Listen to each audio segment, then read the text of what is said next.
टसर रेशीम उत्पादन हा एक पारंपरिक व्यवसाय असून ढिवर समाजातील लोक जंगलातील ऐन किंवा अर्जुनाच्या झाडापासून टसर रेशीम तयार करून आपला उदरनिर्वाह करतात। याच पार्श्वभूमीवर भंडारा जिल्ह्यात सुद्धा मागील अनेक वर्षांपासून टसरचे रेशीम उत्पादन केले जात असून या माध्यमातून जिल्ह्यातील अनेक लोकांना रोजगार उपलब्ध झाले आहे। पाहूया यावरचा एक विशेष रिपोर्ट।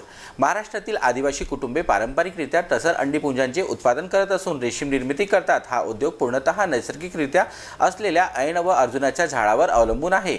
भंडारा जिल्ह्याच्या जमनी व निष्ठी गावात मे 2007 पासून टसर रेशीम उद्योग सुरू असून जिल्ह्यातील नागरिकांना शासनाच्या निकषानुसार रोगमुक्त टसर 75% अनुदानावर दिला जातो, तर जिल्ह्यातील नागरिकांना योग्यरित्या टसरचे शेतीचे प्रशिक्षण देखील दिले जाते। पूर्व विदर्भातील गडचिरोली, चंद्रपूर, भंडारा आणि गोंदिया या जिल्ह्यात वन्य टसर रेशीम कोष उत्पादनाचे कार्य परंपरागतरित्या चालत आहे। प्रामुख्याने जंगलालगतच्या ऐन व अर्जुन वृक्षांवर हे आउटडोर पद्धतीने हे कीटक संगोपन केले जातं।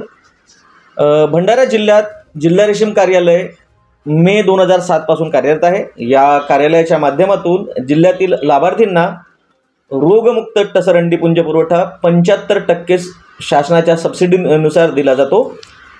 तसेच नवीन तंत्रज्ञान आणि याच्या तांत्रिक प्रशिक्षण जिल्ह्यातील BSMTC केंद्रीय रेशीम मंडळाच्या सहकार्याने शेतकऱ्यांपर्यंत पोहोचवलं जातं। भंडारा जिल्ह्याची परंपरा, भंडारा जिल्ह्यात एक टसरची विशिष्ट प्रजाती जी इतरत्र कुठेही सापडत नाही, तिला जिल्हा भंडारा लोकल असं नाव आहे। ही टसरची प्रजाती एकोडे आणि बांपेवाडा, साकोली आणि लाखनीच्या परिसरामध्ये इथे पूर्वी आढळायची।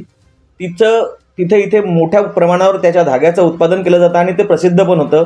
काळाच्या ओघात ही प्रजाती थोडीशी एक्सटिंक्ट झाल्यासारखी दिसत होती, पण RSRS म्हणून जी केंद्रीय रेशीम मंडळाची एक कार्यालय आहे इथे भंडाऱ्यामध्ये, त्यांनी ह्या प्रजातीला आणखी कसं वाढवता येईल आणि निसर्गामध्ये आणखी कसं होता येईल याच्यासाठी त्यांचे प्रयत्न सुरू आहेत।